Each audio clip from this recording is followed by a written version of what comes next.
Okay.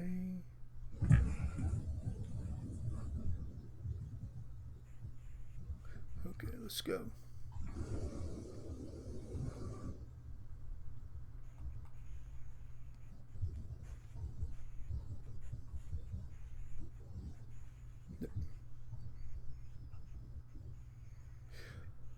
Okay, hi everybody. This is Steve Sabludowski, publisher of BodyBuzz.com. And today we have my Louisiana State Senator, Senator Conrad Appel, and he's going to talk politics with us, what's going on in the Louisiana legislative session, dealing with the Louisiana economy and Louisiana budget. So we have a lot to talk about. And by the way, if you have any questions, you can just call on in. The telephone number is up there on the screen. So good afternoon, Senator Appel. How you doing?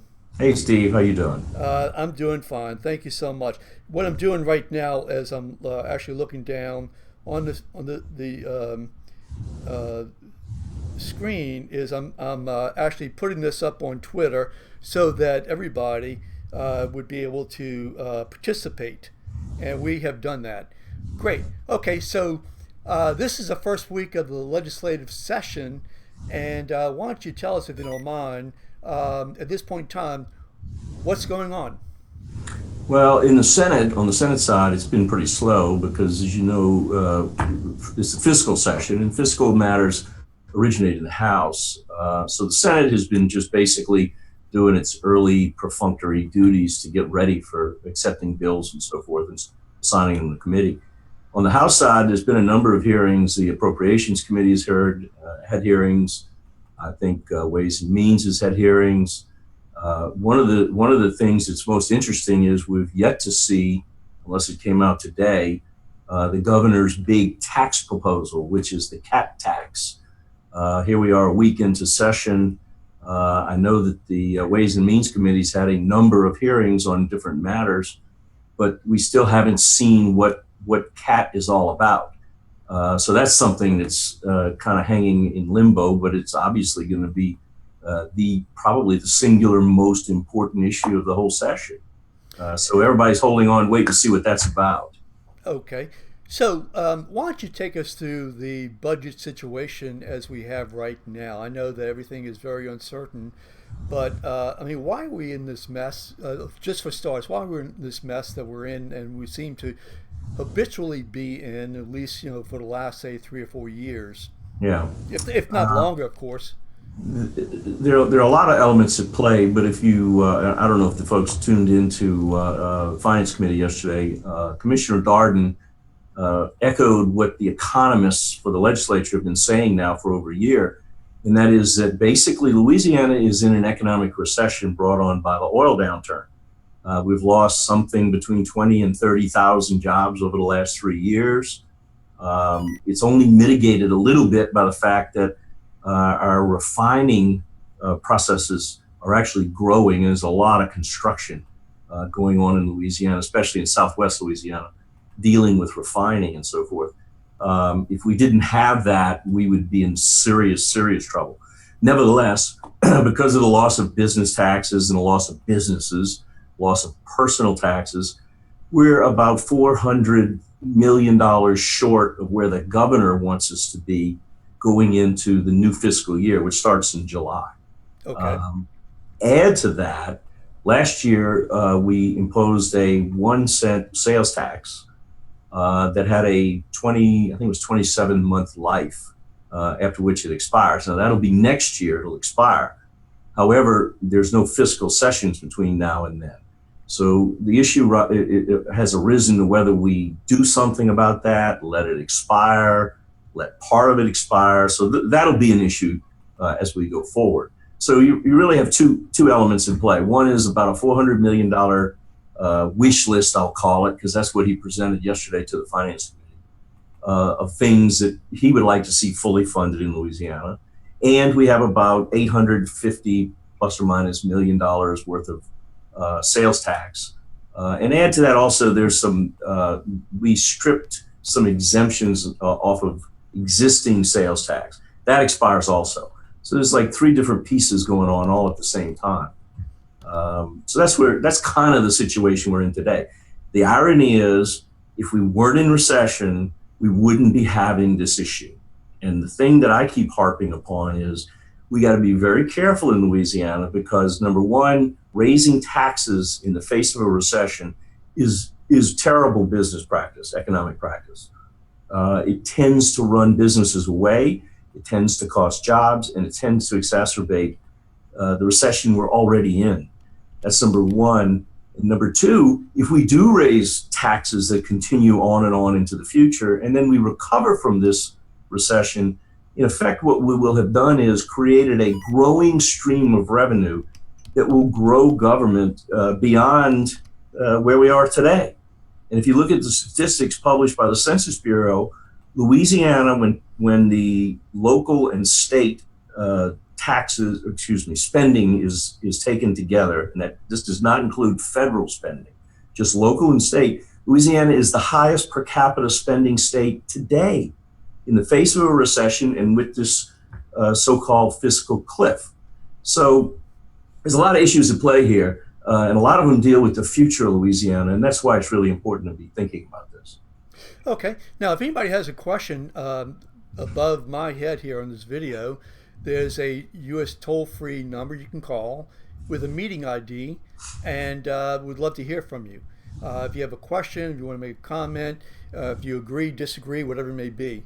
So we'd love to hear from you. At this point in time, why don't you take us through the actual process? So the House is actually in committee, and so tell us about it. Okay, the tax raising issues will come out of the House Appropriations Committee. It's chaired by Cameron Henry from Metairie, and they will probably be taking these measures up.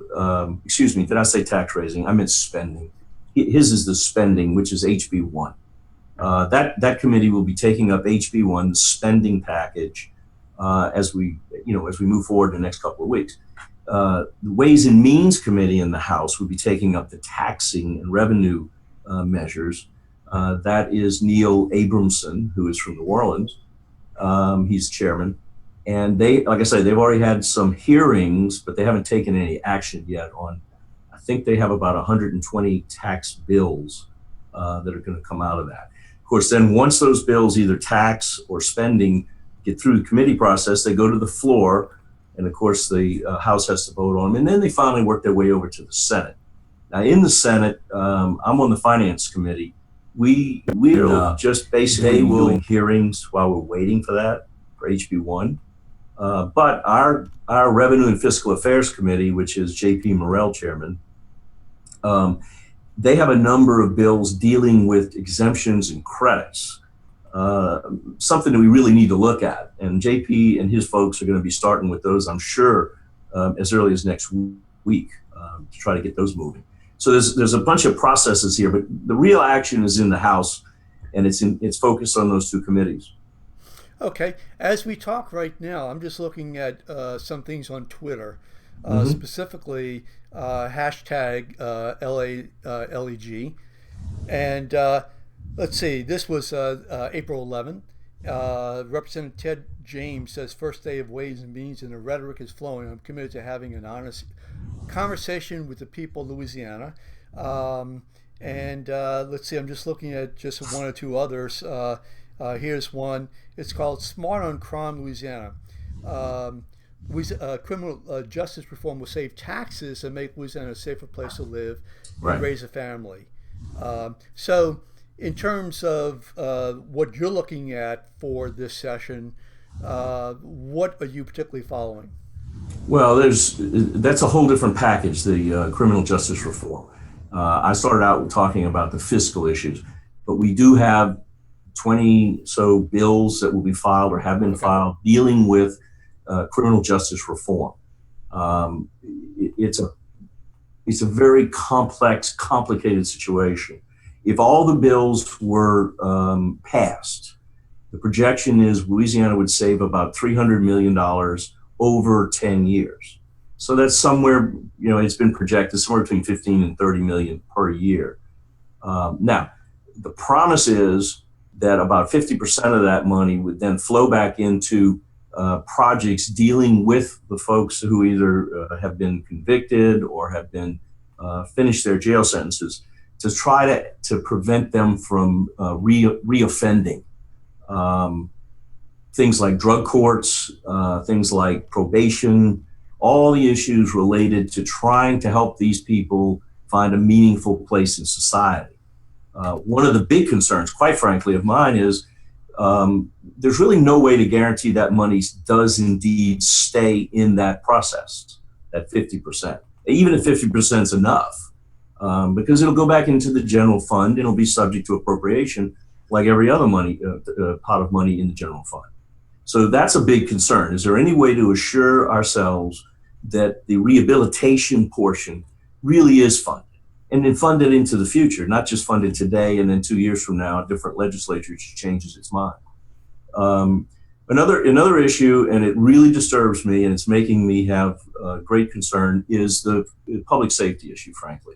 There are all kinds of elements at play here. We have the district attorneys, we have the sheriffs, we have the folks that you mentioned, Smart on Crime, we have the business community, we have the governor.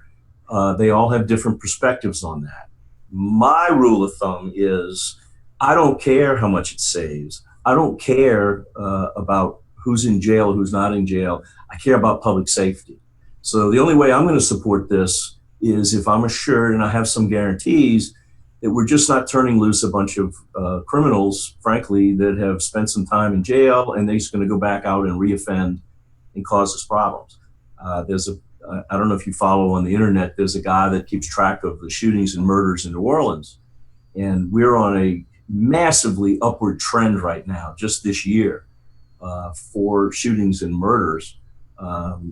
It's a real problem. So public safety to me is the overarching measure of anything that we do. So we'll see. I mean, there are very good, very well-intentioned folks on all sides of this. And I'm really optimistic we're going to find a way to solve the problem, but only if it's public safety first. I have no intention of supporting any measures just because it would save money or just because it's fair or something, some definition of fair. It's got to be public safety.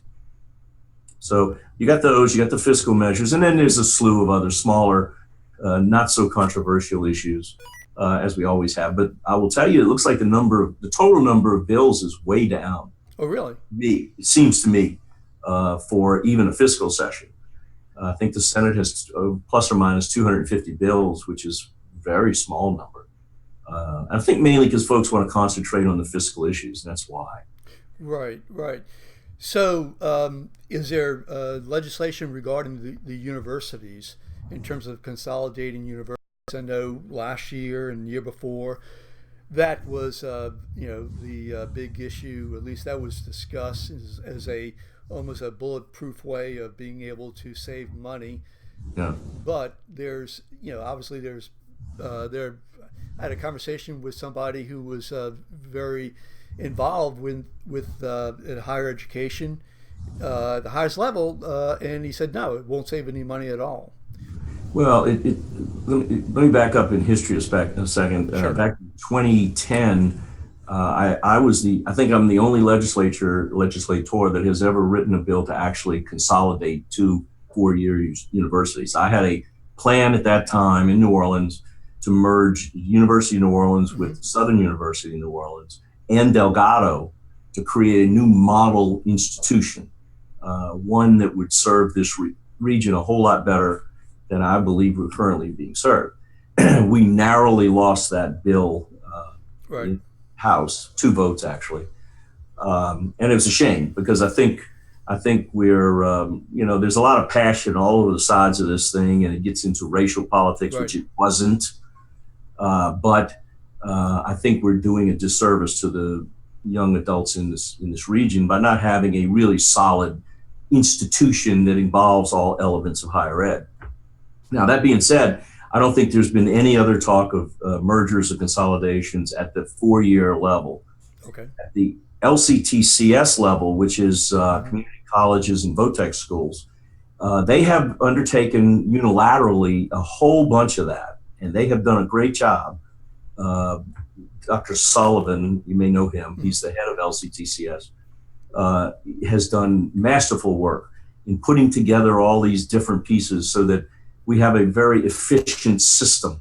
And it's done really well. It's done really well. He should be complimented highly because he's really bent over backwards for that. And I know of no other legislation. Now, there'll be legislation tops a number of bills. Some of them are intriguing. For instance, there's a bill that requires a student who receives TOPS to prove that they work in Louisiana for 4 years or so after graduation. Mm-hmm. They have to reimburse the state. Then there's another 2 or 3 bills that raise the lower level of acceptability to get TOPS. Mm-hmm. And then there's another bill, I think Gary Carter from New Orleans has, that defines that if there's a shortfall in funding, then there's a financial income measure that kicks in so that poor people get the money for TOPS, something that doesn't exist in TOPS today. There is no financial measures in TOPS, income measures. So there's a bunch of bills on TOPS, none of which really deal with the funding. The funding falls back into that fiscal issue. But there's a bunch of bills dealing with the nature of TOPS. There's no bills to get rid of TOPS. I think it's one of the most widely accepted programs in all of state government. That's why there's been such an outcry, because we only funded 72% last year. Right. I think you'll see a very strong effort to fund 100% going forward this year. Now, I'm not saying that's successful. In my opinion, the governor uses TOPS as leverage against the legislature to try to get his way on taxes, frankly. Okay. So we'll see where that goes. That's behind closed doors politics, but that's what's going on. Right, gotcha. I'm just checking to see any particular posts, messages, etc. Let's talk about the politics, if you don't mind. Yesterday, I did a video discussion online with Jim Brown and also Bernie Pincinette, and the topic came up that the Louisiana legislature is becoming similar to, say, the U.S. Congress in terms of Republicans and Democrats, not really being able to get along. Do you find that happening with your experience now? Actually, I've been in a bit of a Twitter battle all day today about that. Okay. No, I really don't. I think what you're seeing is Republican government, that's little r Republican, at work. What you're seeing is a legislature that is an independent body of state government. We're just not used to that in this state. Historically, that has not occurred. The governor, whatever governor it was, has dominated state government top to bottom. Now what you're seeing is a legislature that's feeling its oats and it's expressing its will. And I think I'm real favorably inclined to that. I think that's a great thing. Obviously, most of that's centered on the House. But as far as Washington-style politics, I will tell you that I've had conversations with my Republican friends, and we all look at each other and go, have you ever heard anyone say we're not for a particular bill just because the governor's for it and he's a Democrat? And the answer is never. That doesn't come up. Okay. This isn't like, oh, he's a Democrat, we're going to try to block in everything he does. Now, that doesn't mean we have to compromise just to compromise to say we've done it. We have principles, and they differ dramatically with the governor's principles. I don't find fault with that. That's the governor's, it's his life history and his beliefs. Nothing wrong with that. It doesn't mean I have to go along with it. And it doesn't mean the rest of the Republicans have to go along with it. It means that we can have an honest, discussion.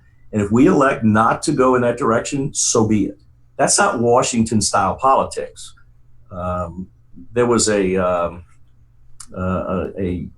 report that was released today, and I found the tone of the report. Right, the Louisiana Budget Project, was it? Yes, it was. Mm-hmm. I found it very disturbing because if you read the headlines, the tone was,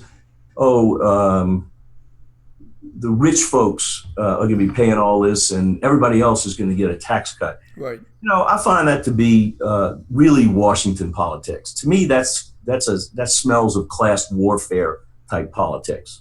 I mean, if you want to present the facts, I'm all for you. That's fine. But let's not try to encourage jealousy amongst classes in this state. Let's not try to attack the folks that are, paying tremendous amount of taxes just because there's some percentage differences. I can go in and statistically prove anything you want me to prove with percentages.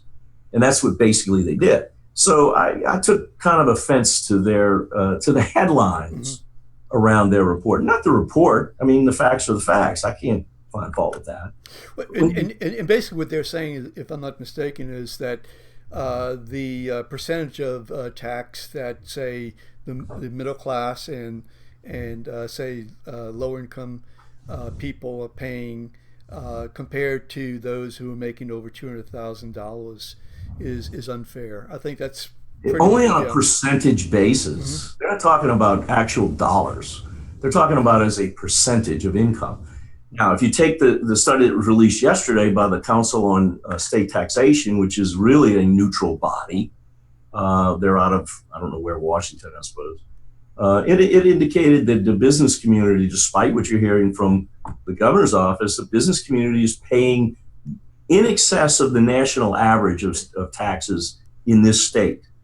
And that's a big step. I mean, when you listen to the governor, the business community is not carrying its weight. Here's the philosophical problem. Okay. I said it before. The state of Louisiana is in recession. We are last in every measure of socioeconomic metrics that exists: education, civil justice, criminal justice, infrastructure. Sure. You got a list. We're dead last. We've been doing the same things over and over and over. Look at the Census Bureau numbers. We spend more per capita than any other southern state, in some cases substantially more. And yet we get this hue and cry, business isn't carrying its fair weight. We need a whole lot more money, in this case, $1 billion, which is on top of the $1 billion we gave them in the special sessions that just ended. What are we doing here? We're doing the same. Einstein said the measure of insanity is doing the same thing over and over and expecting a different outcome. Okay. Guys, that's what we're doing. Okay, so let me play devil's advocate. I love doing that. Sure. Okay. So, if I recall correctly, Governor Bobby Jindal actually had said that the Louisiana businesses, I think he said something like 75 or 80% of them were not paying taxes. Is that correct? And I think that's what the LBP said also in the report. Is that accurate? State taxes. There was a report put out, the governor has been citing it, that so many of these businesses don't pay taxes. But you got to look in the weeds on that. Okay. A lot of those are LLCs, S corporations, or single proprietorships. They don't pay corporate taxes. They pay individual taxes. In other words, I don't know how you set up, but if you're an LLC, for instance, you don't pay corporate taxes. You take the money out and you pay it as your personal income. So I'm not sure exactly what those numbers represent. They never get the details to us. All they do is use the talking point. Now, I'm going to if you go back to that report that was released yesterday by this independent body in Washington, it said that 44% of all revenue raised in the state is basically from businesses. And here's the problem. I live in New Orleans. You live in New Orleans, in the region. Since 1980, we have been depopulated by corporations. They have left here. They've fled. They've gone to Houston. They've gone to Miami, Atlanta, Dallas. Part of the reason New Orleans has economic problems, fiscal problems for the government in New Orleans, there's no businesses here. And the same thing goes in Louisiana. We are dramatically down on the number of corporations in this state. We have big hits. You hear about the Chinese plant that's coming to St. James Parish. It was announced yesterday. Those plants employ 100 people. It's $1 billion, I think $500 million investment. It's going to employ 100 plus people. We had one that's not far from here in Jefferson Parish. It was $1 billion investment, employs 86 people. We need companies that employ people to get people off the welfare rolls, to get them off of food stamps, to get them off of Medicaid. We've got to have jobs in this state. You can't get jobs in the state if you believe, if you send that message that business is here, has to be here. It doesn't have to be here. Mm-hmm. And the only thing we're interested in about business is taxing them. Because you know what they do? They vote with their feet and they go to Dallas and they go to Houston. And that's what we're seeing over and over and over again. So I am very, very concerned about this legislative session and the message being sent, the message that was sent by LP, Louisiana Budget Project, LP, mm-hmm. LBP, that, we're just going to tax the rich folks. Mm-hmm. We're just going to tax the business folks. Don't worry about it, every common man. That's the same message that's been said in Louisiana since Huey Long was governor. And look at where we are in this state. Now, we're one of the richest states in the South. We have oil and gas. We have the Mississippi River. We have agriculture. We have marine, fisheries, on and on and on. We're one of the richest asset states in this country, and we're dead last in every socioeconomic measure. And they want to keep doubling down on doing the same stuff that we've been doing for 100 years. So I can tell you the answer to that. We're going to get worse and worse and worse. You can't keep doing it over and over. It doesn't work. So we have a comment here from our friend Charlie Buckles. Yes, Charlie. Yeah, of course. Who says the discussion should be around spending, not tax rates. And he also says it's called separation of power. Finally, we may be experiencing that in Louisiana. Referring, of course, yeah. So the first, of course, his first comment, the discussion should be around spending, not tax rates. Well, I would change that a little bit. I would say the discussion should be around priorities of spending. We spend the highest amount in the South. We talked about that. It's where we spend that money. For instance, I firmly believe that Louisiana should get out of the business of funding local government. We send, well, it was as high as 450 or 400 million on inventory tax back to just 14 parishes. We send all kinds of money for police and fire additional pay. We send almost $3.5 billion on MFP to local school districts. And I'm not saying, don't get me wrong, that some of that stuff is not good. Mm-hmm. Sure. But it is blown way out of where it originally intended. So number one, I think we should be concentrating on infrastructure, education, public health, public safety. That's what the state should be concentrating on instead of anything dealing with local government. Now, we got to give local government the authority and the power to raise their own revenues. Don't get me wrong. So to me, it's not so much about spending, it's about how we spend and where we place our priorities. So that's number one. The other part that he said, which was about separation of powers, is what I mentioned also, is that this isn't Washington-style politics. This is the executive branch, the legislative branch, and of course the judicial branch.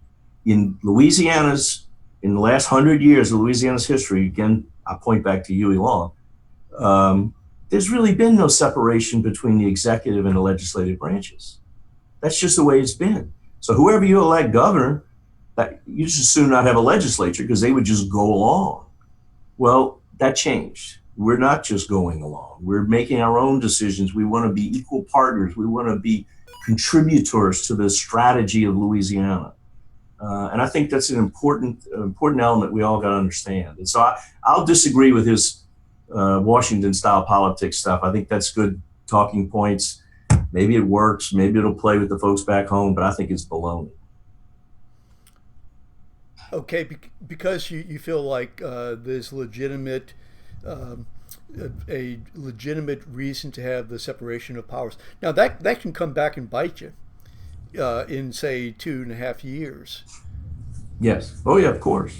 Absolutely. Politically, it could backfire.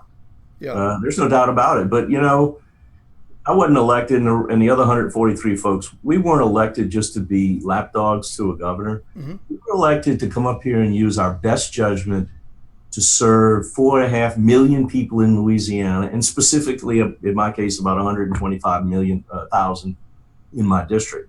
I don't have a duty to come here and just rubber stamp legislation for anybody.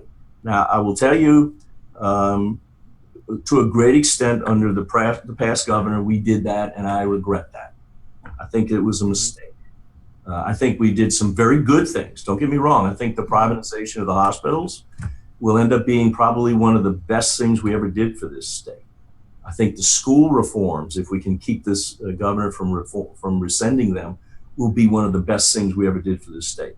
So I'm not saying we didn't do good things. I really think we did, but I also think we went down some bad dog trails, and it's a mistake. But hopefully we've learned from our errors, and that won't happen again. Okay, two more areas of questions Sure. I have, and that is, okay, so number one, what we heard over the last 8 years was cut taxes and it'll grow the economy, and we had all of these businesses coming in, and like you said, basically, we had 100 jobs here, 100 jobs there.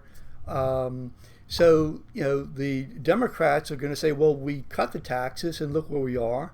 Basically, you're looking at, say, oil, certainly hitting us, but Right. that didn't happen until like 2 years ago. I understand. But we were playing finances with smoke and mirror. Even John Kennedy was saying that. So, is it that we have a pure spending problem? Is it a combination of both? Let me touch on two things. Sure. First of all, a very brief history of the budget of Louisiana. Sometime before Hurricane Katrina, the budget was around 15 billion. Right. Hurricane Katrina came. We got a massive spike of revenues to the state of Louisiana, some federal, some insurance money, and huge amounts of taxes. The legislature that was there just prior to my election went on a spending spree, and they spent like drunken sailors on using one-time money to fund recurring expenses. Now, starting 8 years ago, and this is a good thing that Jindal did, we started winding that down because the revenues were falling back to normal levels. Sure. About 2011, I would say.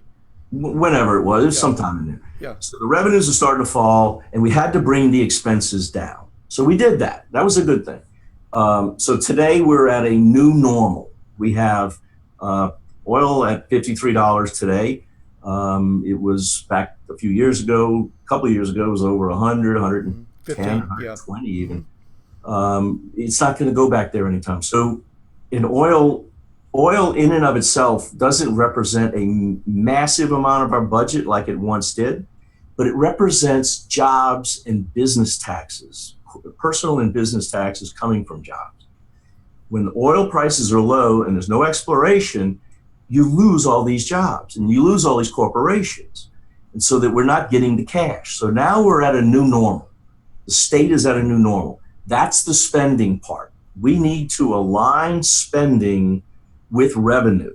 That's what you're hearing out of the legislature. It's not just cut taxes. We shouldn't be spending in excess of what is a reasonable amount of revenue for the state of Louisiana based on the economy that we're living in. Okay? Mm-hmm. So that's kind of where we are. The other thing, and this is really important, that people don't hear from anybody. There's a reason that we granted exemptions and credits to businesses. And that reason was to bring them to Louisiana. Mm-hmm. And here's why. I told you before, we are number 50 out of education. We have terrible civil justice system. We have bad infrastructure. Every one of those socioeconomic measures are on a little checklist that a corporation has when it's looking where it's going to invest to grow or relocate. We got F's on all those. The only way that we could possibly attract business to this state, corporations, is to give them a good tax break. Now, You can make the argument that that good tax break is saving those corporations a lot of money and they're not paying. There was a reason for that. Now, if you want to go to them and say, okay, we're going to ask you to pay a whole lot of money now, remember, we haven't improved that checklist. So the next time a corporation wants to look at relocating or expanding, they're going to look at that checklist, they're going to look at the tax structure, and going to say, nope, we're going to Dallas, we're going to Atlanta, we're going to Houston. There's a reason for that. Now, I'm not saying we shouldn't go over that stuff. We absolutely need to go over the exemptions and credits. We absolutely need to ascertain whether they're doing the job they were intended to do. Absolutely, and we're going to be doing that this year. Right, right. No, it's very difficult. So, speaking of the credits, the tax credits in particular, the Louisiana movie and film TV tax credits. That's a really difficult situation because in New Orleans, Baton Rouge, Shreveport, Lafayette, those are centers I think that have done pretty well in terms of our economy. But obviously, reports are coming in that 25% return. 23%. I think 22 the year before, or just 2 years straight, 22, 23%. So, what do you think is going to happen?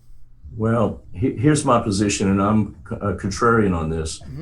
2 years ago, I had an amendment to Senator Morell's bill. He wanted to raise the cap to $300 million a year. I put an amendment, or I attempted to put an amendment that would eliminate this credit, the tax credits, completely in 5 years. And my reason is very simple. We can't afford to pay for our universities. We can't afford to pay for TOPS. We can't afford to pay for healthcare. But we can send, last year, by the way, I just read yesterday, we sent $286 million to Hollywood. I can't justify that. So I know the people in my district, the people in my area all think it's a great thing. I will never support the film tax credits, personally. This is me. Now, they're two distinct bills. Senator Morell has another bill to slightly tweak the program, which is currently capped at $180 million. And somebody else has another bill, actually it's three bills. Someone else has another bill to change the entire nature of the tax credit. And then Senator Leno, who's from Alexandria, has a bill to eliminate the tax credits. Okay. I'm just telling you where I'm coming from. Until we can pay for our kids to go to school, I'm going to support Senator Leno. That's my, and that measure I will apply to anything else that has a really bad rate of return for the state of Louisiana. So would that be an immediate ending the program, or was that? I think his bill is immediate. I don't know the details. I'm sorry. Mine was my amendment last year was to phase out in 5 years. Right. Is there a compromise position somewhere in there? Probably. Most states have set aside like $30 or $50 million for film. Only Georgia has stepped up with this massive tax credit like we had. Right. So that was the question I was going to ask you. Are you familiar at all with what Georgia is doing? Obviously, a lot of our films, the films that we were doing here, are there. So are they playing the same game we were playing? They are. Theirs is wide open as far as I know. They're spending hundreds of millions of dollars to attract them. And what they're going to find out is they don't bring permanency, the film industry. It brings intermittent jobs. And the people that have those jobs, they love it. I certainly can't knock them. But it doesn't bring permanency. Now, we have another aspect called digital media, which does bring permanency. Right. I actually, let me interrupt you there. That actually was my idea 13, 14 years ago. Yeah, that's great. And in 2005 was able to get Governor Blanco at the time, right before Katrina. Right before Katrina, to pass a law, and then helped the expansion in 2009, I think it was, or 2010. That's I think you're right. I think that's a totally different program. Go ahead. No, I was just going to agree. You should be very proud if you push that, because that one creates permanent jobs. It creates facilities. For instance, the MIM Center, which is part of UNO in Elmwood Park, That to me is the type of thing we should be supporting, because I think it'll have a good rate of return. It does create great jobs, and we can feed it from our universities. With me, the films are too, not. They just, if you quit giving them hundreds of millions of dollars, they go to Georgia. Mm-hmm. Right. To me, that's not a good industry. That's not somebody that's loyal to your state and wants to set down roots. The big stars, they get the big money from us, and then they go back to San Francisco or Los Angeles. Right. Right.